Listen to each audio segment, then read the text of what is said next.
राम राम भाई सारियान है। तो स्वागत है आपका अपने गुरुकुल में। आज हम एक ऐसा टॉपिक लेके आए हैं जिसका डाउट लगभग हर एक एस्पिरेंट के मन में होता है, जिसमें है कि सब आपको बताते हैं कि ये बुक लिस्ट है, आपको एनसीईआरटी पढ़नी है, ये बुक पढ़नी है, लेकिन ये कोई नहीं बताता कि एनसीईआरटी पढ़नी कैसे होती है। 2 या 3 बेसिक अप्रोच हैं जिनके द्वारा एनसीईआरटी पढ़ी जाती है।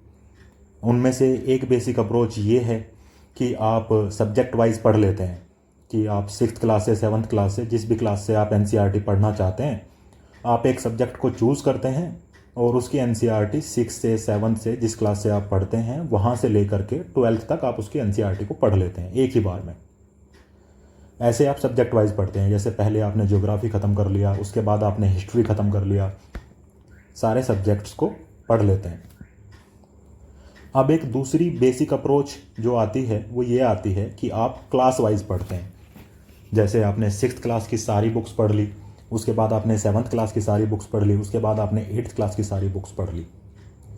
अब दोनों ही अप्रोच कहीं ना कहीं ठीक हैं, लेकिन इन दोनों ही अप्रोच में एक समस्या ये आती है, जब आप अपने एनसीईआरटी के नोट्स बनाते हैं या आप उन्हें समझते हैं तो उसमें रिपीटेशन बहुत ज़्यादा आता है।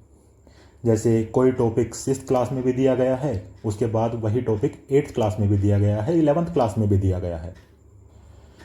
अब जब आप क्लास वाइज पढ़ते हैं, बुक वाइज पढ़ते हैं, तो वो टॉपिक के नोट्स भी अलग अलग हो जाते हैं। और साथ ही एक समस्या ये भी आती है कि आप एक कॉन्सेप्ट को एक ही बार में बेसिक से एडवांस तक नहीं पढ़ पाते।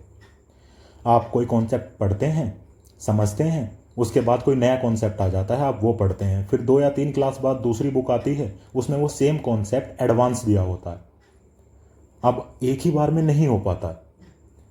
लेकिन इसी समस्या को दूर करने के लिए कि एनसीईआरटी कैसे पढ़ें और एक बार में एक कॉन्सेप्ट पूरा बेसिक से एडवांस तक आ जाए, अपनी पढ़ाई में कोई भी लूप होल ना रहे, इसके लिए हमने आपके लिए ये एक पीडीएफ तैयार की है, एक पूरी फाइल तैयार की है, ताकि आप लोग इस फाइल के ज़रिए, इस पीडीएफ के ज़रिए ये समझ सकें कि आपको कौन सा चैप्टर कौन सी बुक से कब पढ़ना है, उसके बाद कौन सा चैप्टर कौन सी बुक से पढ़ना है, ताकि आपके सारे कॉन्सेप्ट बेसिक से एडवांस तक एक ही बार में क्लियर हो जाएं और साथ ही साथ आपके नोट्स कंसाइज हों, एक ही जगह पे हों।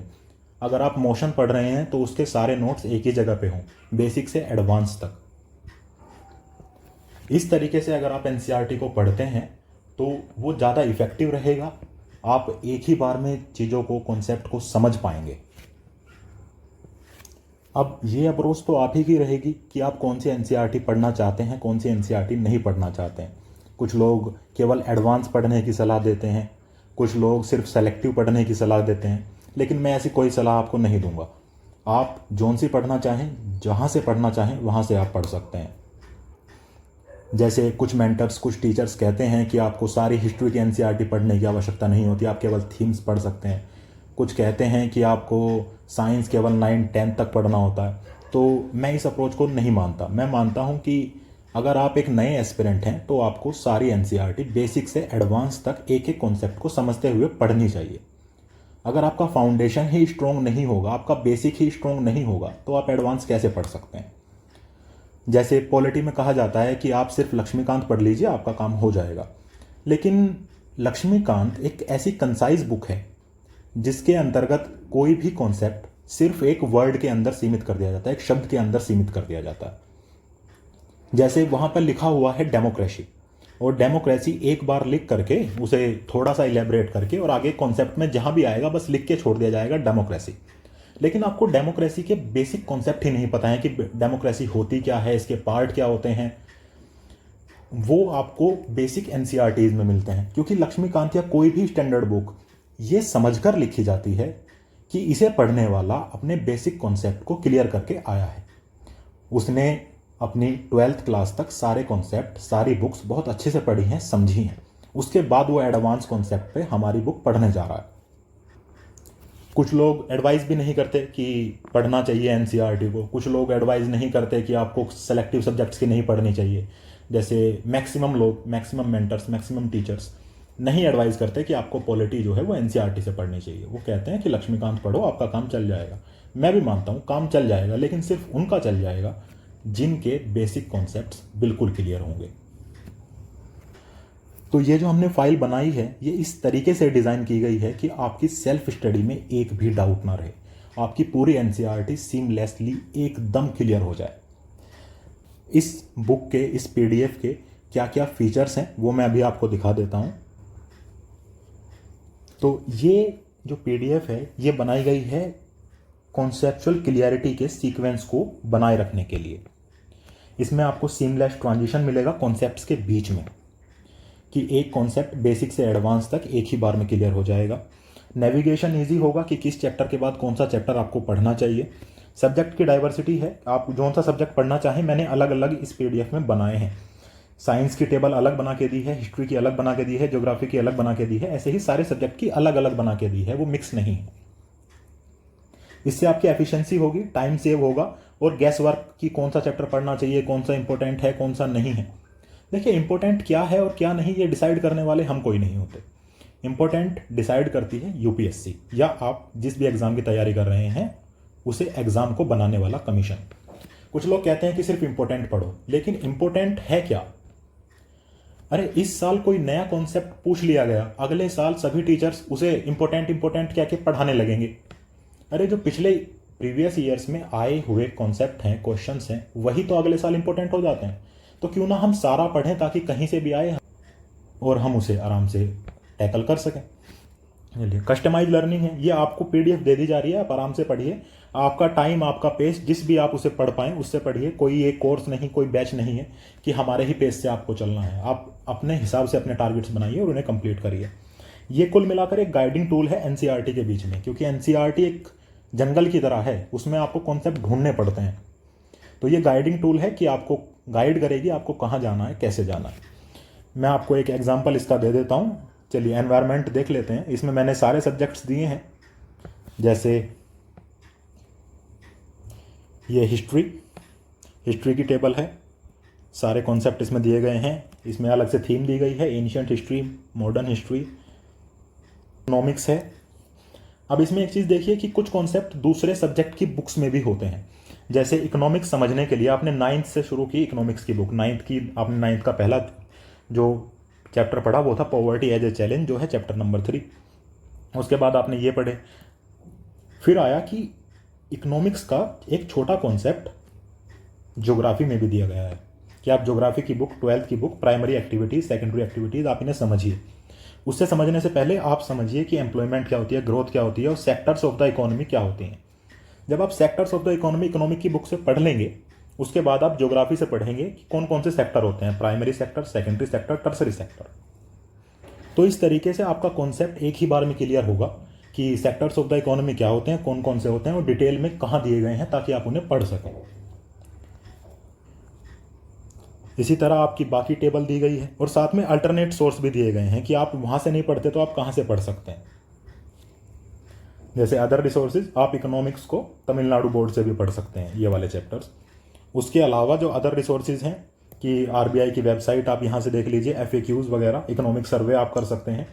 ये सब उसमें बताया गया है कि आप यहाँ से पढ़ सकते हैं। उसके बाद ज्योग्राफी शुरू हो जाता है कि आपको कौन सा चैप्टर कहाँ से पढ़ना है।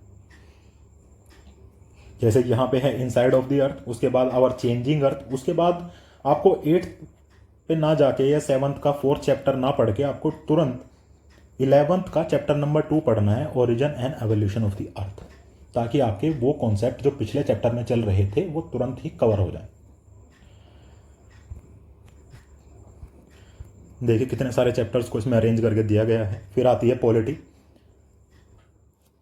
अब पॉलिटी आप बुक वाइज नहीं पढ़ सकते, मैं ऐसा मानता हूँ कि उसमें सारी चीज़ें अलग अलग दी गई हैं। इसीलिए हमने इसमें थीम बना करके दिया कि डाइवर्सिटी आप क्लियर कीजिए, डाइवर्सिटी क्या होती है, कहाँ पे दी गई है, आप इसे अंडरस्टैंड करिए, अंडरस्टैंडिंग डाइवर्सिटी एंड डिस्क्रिमिनेशन। उसके बाद आप गवर्नमेंट को पढ़ेंगे कि गवर्नमेंट में क्या होता है, पंचायती राज, रूरल एडमिनिस्ट्रेशन, अर्बन एडमिनिस्ट्रेशन। इसी तरह थीम बना के दी गई है। अगली थीम है आपकी equality, gender, media, markets, Indian constitution and secularism, social justice, democracy, judiciary. तो ये थीम बना के चैप्टर दिए गए हैं कि आप कौन सी थीम कहाँ से पढ़ सकते हैं।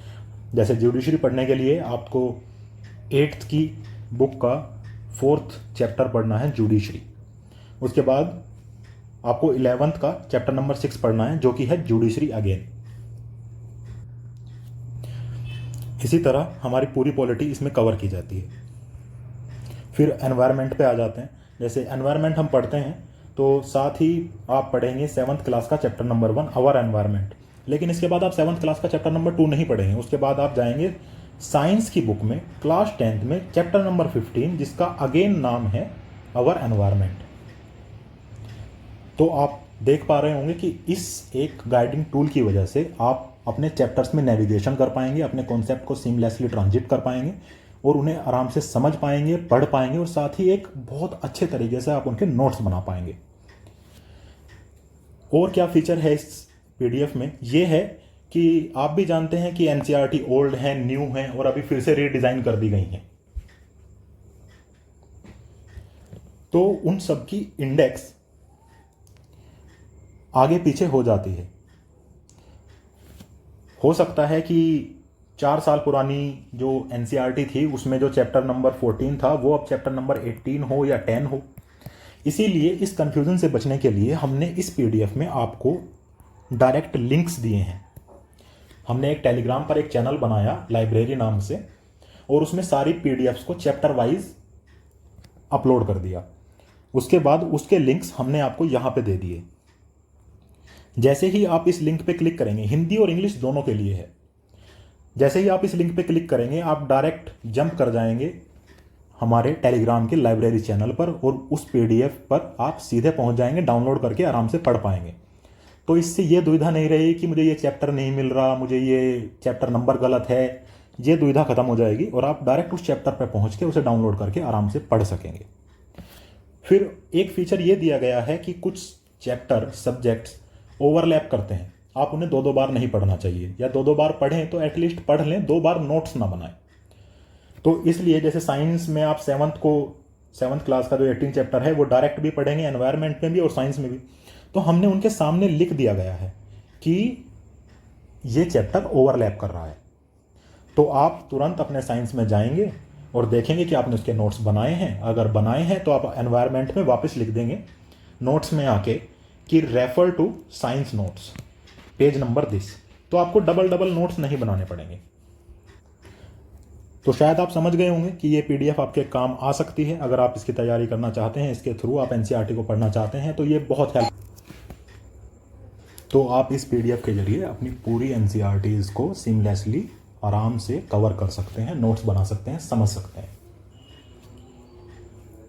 आप अगर हमसे जुड़ना चाहते हैं तो आप इनमें से किसी भी आइकन पर क्लिक करके हम तक पहुंच सकते हैं। हमारे यूट्यूब चैनल, हमारे टेलीग्राम चैनल, हमारे इंस्टाग्राम, हमारे फेसबुक, कहीं पर भी आप आइकन पे क्लिक कर सकते हैं या नाम पे डायरेक्ट क्लिक कर सकते हैं हम तक पहुंचने के लिए। ये आर्ट एंड कल्चर का भी इसमें दिया गया है। इसमें सारे सब्जेक्ट्स कवर किए गए हैं जो आपको एनसीईआरटी से पढ़ने चाहिए।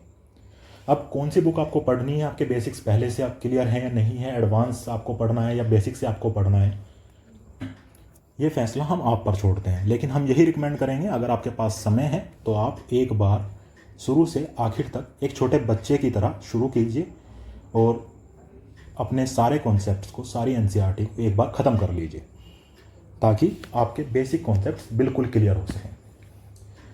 तो चलिए अभी इसी वीडियो को यहीं पे समाप्त करते हैं। अगर आपको ये पीडीएफ अच्छी लगी हो तो आप कमेंट में हमें ज़रूर बताइएगा और चैनल को सब्सक्राइब कर सकते हैं अगर आप करना चाहें तो। एक बार के लिए मिलते हैं। धन्यवाद आप सभी का यहाँ तक साथ बनाए रखने के लिए।